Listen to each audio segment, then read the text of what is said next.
Welcome to Leader's Journey podcast. I'm your host, Joel Gunn. And today I have with me my new co-host, Christina. Most of you know she's my wife. And so we're going to have some fun. Still will occasionally have guests on, but you and I are going to talk just about stuff we want to talk about since you're a leader and I'm a leader, and we both have been for most of our adult life. The one idea you proposed to me, maybe as a topic, was around this idea of a leader that's ambiguous or confused by what's going on around them, or lacks clarity in their communication, creates a confused team. Mm-hmm.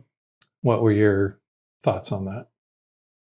Well, just as a leader, we need to figure out our own identity, make sure that we're comfortable in leading a team, and so that's probably the first part. But also just communication skills and understanding how to communicate with people instead of talking down to them or reacting to something that blew up in their face. Just how to navigate through their communication to their team, because what I have found and seen in my own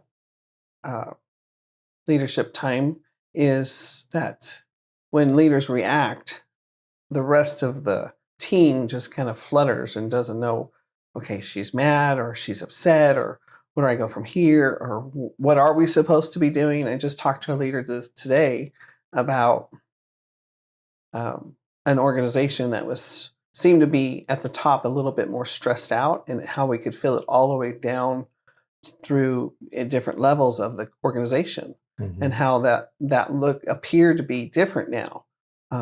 There's change in leadership, and the way they're handling it is a little bit better, a little bit calmer, and navigating it a little bit smoother. And communication is really big. It seems like they're communicating more. So when we talked through that, the leader and I talked through that, they appreciated the feedback, because it had not been the case in the past years. You mentioned communication. I think it's important what we communicate. So we could communicate the problem. Mm-hmm. Our pastor says if you talk about the problem, it'll grow. It just gets larger in our own imagination and those around us. So it's not that you stick your head in the sand. In the book Good to Great, he talks about being very aware of the data, very aware of what your competition's doing, your environment's doing. But we don't want that to paralyze us. Nor as leaders, we've chosen, perhaps we're gifted, but certainly we've chosen to expose ourselves to more data or details than the people we're leading. And so we walk that tightrope of being authentic and transparent, but not spewing out every fear and every fact and every Probability of failure, right? Mm-hmm. So we have to focus more, than my own experience, and generally leadership books will agree, is focus more on where we're going, how we're going to get there, we're going to do it together, what are our core values, how do I behave, what are the non-negotiables. So if family is important to me, and then it should also, those in my organization should also, their family should be important. Right. Their family time should be a priority. And if I'm incongruous with that and say, well, my family is important, but your family isn't, well, that's not fair. That's not. Right. And it actually feels like a lack of integrity. Mm-hmm. Yeah, I can see. I've been in meetings where if the leader, two different dynamics, where the leader projected like, this is a great event, this is going to be a super we're going to execute it this way, and it's like over the top, and they're all sitting at him like, how are we going to execute that, because we're still trying to process last week's stuff. And so there's a disconnect there in some leadership skills that I have been talking to some other leaders about. EO is just under EQ, understanding, like, read the room, see if everybody's like on the train with you, or if they are just looking at the tunnel and they look at the light coming forward and they think that's the train at them, like coming at them instead of on the train. So leaders have an opportunity to close the gap of that reactive situation, where they can go, hey, this is where we're going, this is the end point, but there's these steps we're going to go walk together to get there. So just understanding how to communicate that, because not everybody's on the same, I have operations in the back or shipping in the back that the front end doesn't, there's this disconnect between two departments because they only knew what I'm going through down here. I can't do what they're wanting me to do that way. It's been said that leaders need to communicate 7 times in different ways. So not just email, not just verbal, not just a phone call, not just a banner or a poster, but 7 different communication methods. As we were getting ready for this, I was doing some quick reading, and it said, communicate until you're sick of it. And then a little bit more. You're tired of hearing yourself say it. And there's times even when I'm leading my own team that I'm like, I have said this so many times, but I know it needs to still be said, because people get busy, they get wrapped up in the job, or they get wrapped in the position that they're doing, and they forget about it. And so I also, when you said something about core values, I like that book, Mission Drift. What is our mission here? What is our goal? We're all in this together.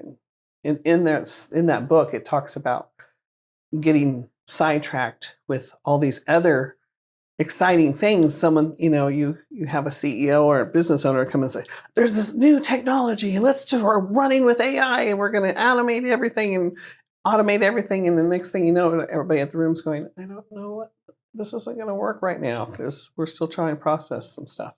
So just understanding what's our mission, let's stay focused, true to our core values, and then repeat, and then repeat some more. Communicate. And on the communication thing, it's not communicating, well, I told you these are the rules, or I told you to do it this way. Well, that may be important depending on the context. The thing you really want to communicate is vision, mission, values, direction, empower your people, right? And so depending on if it's a new hire, you're probably going to have to give them a little bit more direction than you would somebody that's been with you for a year, or somebody that's been with you for 10 years. If they just moved into a different role in the organization, you may have to be a little more prescriptive.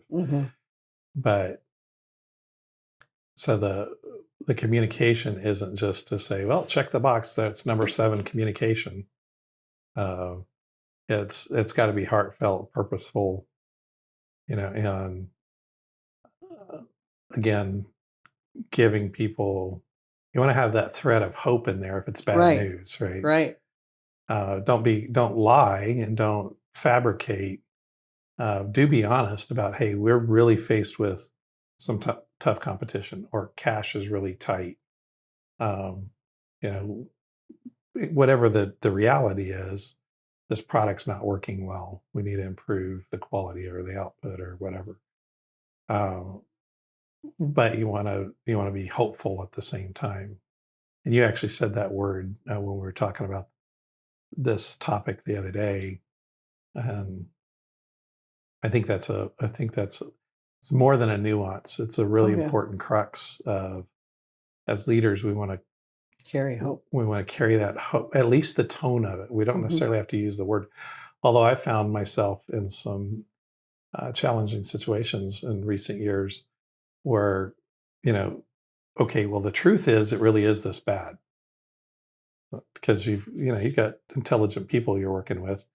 They know it's bad. So yeah, the truth is it's bad. But I'm hopeful that within X months or within a year or the rate we're going, we'll see or we've already had some wins, we've had some progress, because we all tend to get stuck in our negative past instead of our positive future. And so if you're, as a leader, if you're to only talk about the positive and the opportunity, well, then you lose the confidence of your people. Yeah. Because they see you as not a realist and you don't understand the real world, the struggles they're going through. Yeah. But if you're the other leader that we both have seen, that's always sharing their woes, well, then people are like, well, I don't want to follow that person. Their life's horrible. So um, it's a balancing act. It is.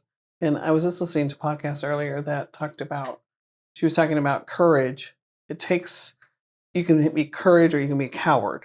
It's like, which way are you going to choose? And fear of losing, or fear of, leaping out in faith, or leaping out in something that's new or a different process and procedure, and just trusting it and see if it works, but be okay with it. And I thought it was interesting that you have a choice. You can be a coward and just go recluse, go back into your hole and say, well, this is just the way this works, and this is the way this company works, and don't try or be innovative about new ideas and get stuck. And or you can be, have courage. And the tipping point sometimes is fear, not knowing if it's going to work.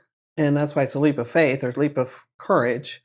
And if you, as a leader, choose the courage and hear hope in the conversations, in your team meetings, in your communication, the team usually rises to that.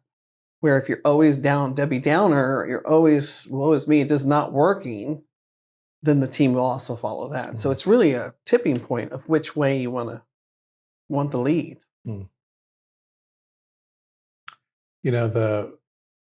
This idea of courage, you get some, especially your entrepreneurial leaders, they're Visionaries. They tend to be very visionary, but they also tend to be big risk takers. They are. And most humans, and in risk, there's ambiguity, and most humans don't like ambiguity. Yeah, and so if you're wired to be a risk taker, you probably need to be aware of the fact that people view me as carefree, perhaps even careless, unconcerned with reality, or it makes people nervous to work around somebody that's an extreme risk taker, unless they're also wired that way. And so you'll see maybe like a tech startup. Well, they'll tend to attract a bunch of people that are willing to work crazy hours, sleep at their desk, eat pizza, all day long for weeks, discard their family because they got to get this software out or this tech out, and they're excited about it.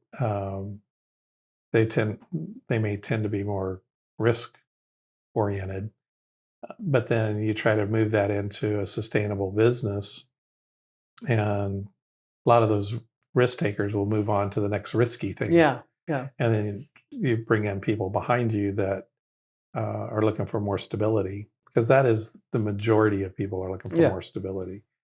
And so it's knowing your team, knowing your environment. But then the pendulum can swing the other way. And we've seen a lot of organizations where let's not try anything new, or to do anything new takes years. And so there's not enough, they're too risk adverse. Yeah.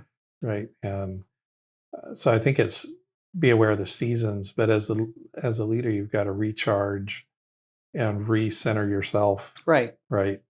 You and I do that through quiet time in the morning individually. We do that processing spontaneously things that are going on, nights, weekends, sometimes early in the mornings.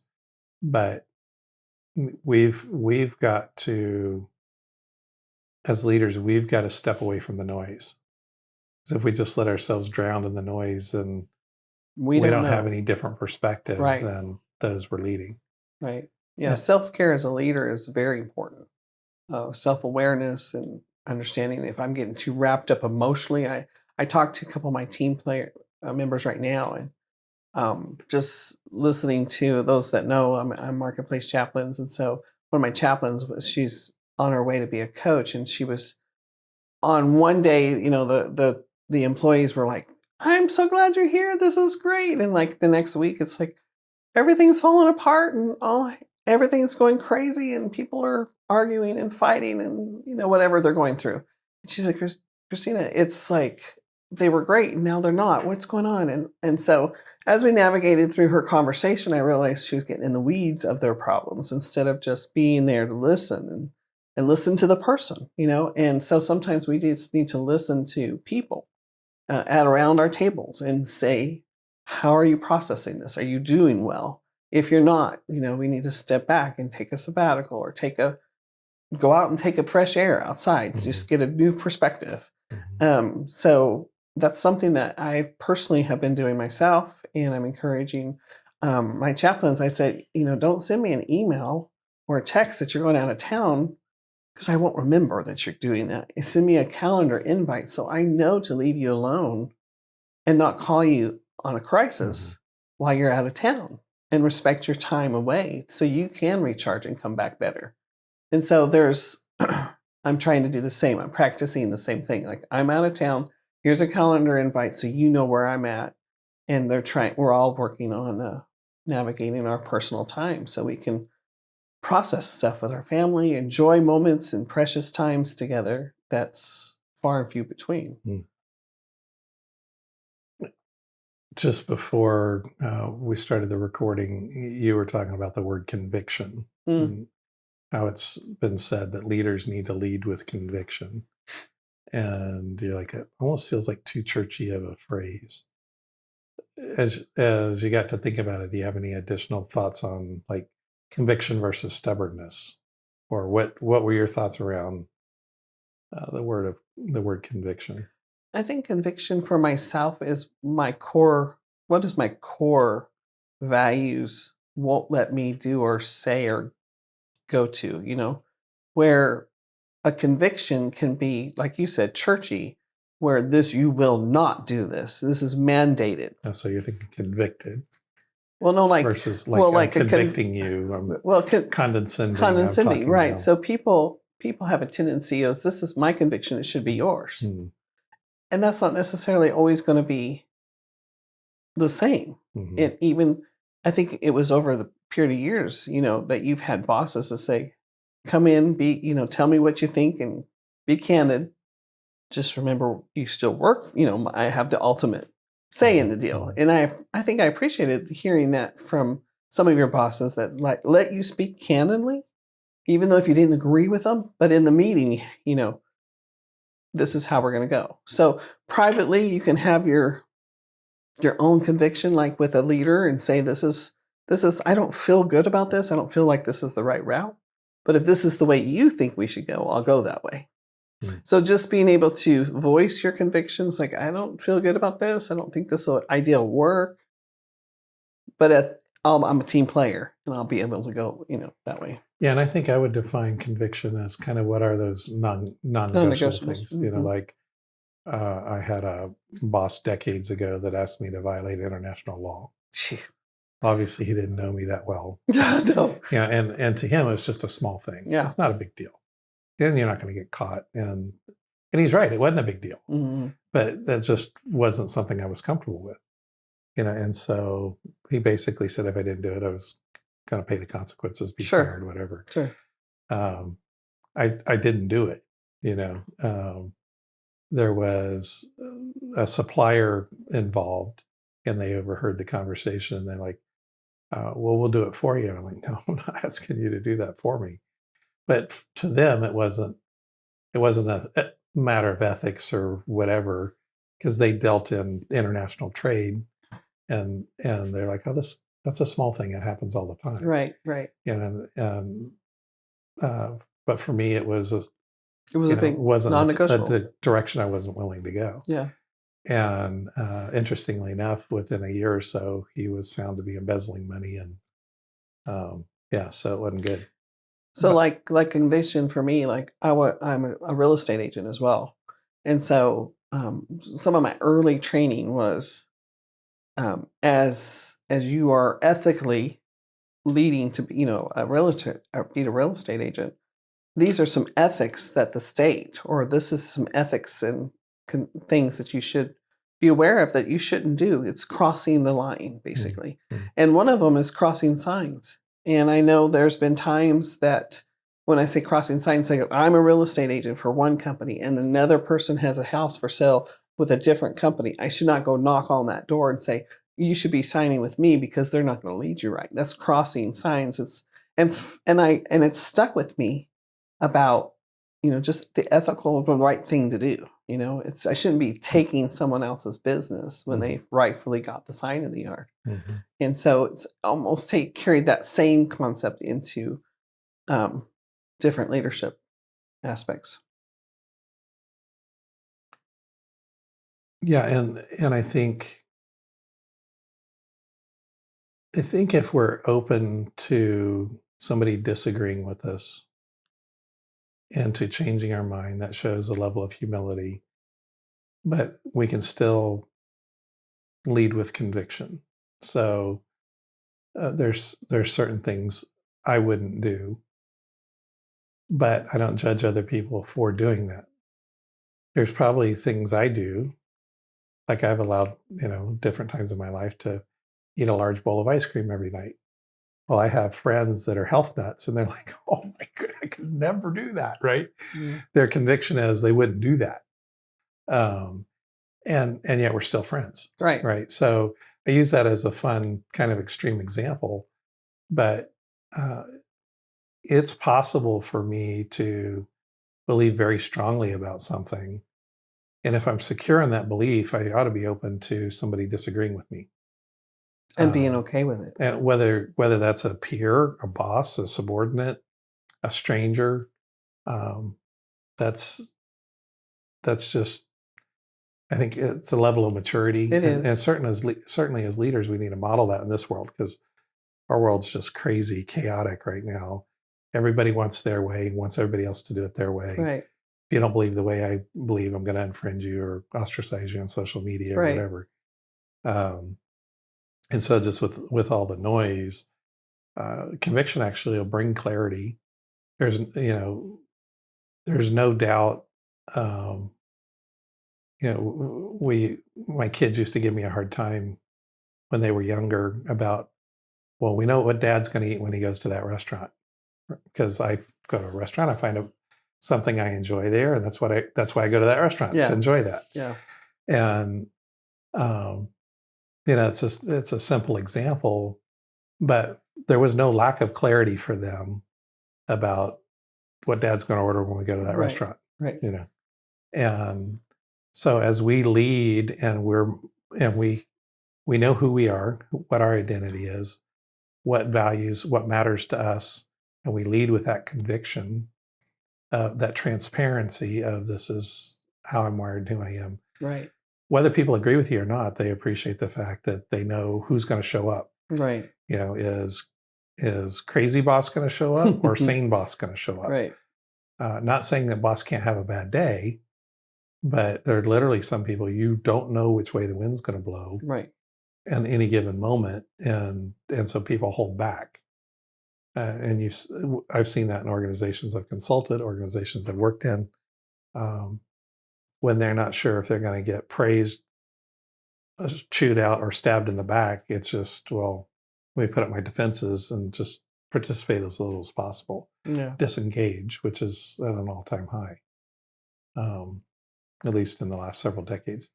Maybe 100 years ago when you just did what the boss told you to do. Probably, if we were taking those measures then. I think we're in a culture now and everything's ran by social media. And if you don't like something I said, it ruins our day. If you didn't like our comment, if you didn't comment on our link or whatever, Give it me ruins a thumbs up or a heart or a smiley face. It's like I didn't get approval from everybody. And that's really what's driving this society, this culture right now, especially with the younger generation, is that I need everybody's approval or I just can't function. And it's really putting people like stuck in the mud as far as how to go forward and realize it's okay to move forward and not everybody be on board with you. But that takes courage. Mhm. And if it's not driven by courage, it's, they're going to get full of fear. Yeah, and just kind of as we wrap up this episode, you brought up this point of pretending or being fake, right? Putting your best foot forward. Well, you do want to do that on a date, but you don't want to. But at the same time, you do want to show up as your best self on the date, but you don't want to show up as somebody else on the Right. date, right? Right. You do want to show up as your best self as often as you can for those you lead, but you don't want to show up as somebody you're not. And because that wears on you, they'll see through it. It wears on the organization. Right. Right. It's a vulnerable state. Leadership is vulnerable. And you have a sense of humility that you have to do, and you're open to criticism, or you're open to not everybody approving you. And so it's a lonely walk if you choose to be the leader over a few, a leader of your home, a leader of your family, a leader of an organization or church or whatever organization you're at. Not everybody agrees with you, so you have to be okay with that. Mm-hmm. Well, I've enjoyed hanging out with you. Yeah, thanks. I'm looking forward to future episodes. Sounds fun. I look forward to. Thanks for joining us for this episode of A Leader's Journey podcast. If you enjoyed it, give us a thumbs up and remember to subscribe to our channel.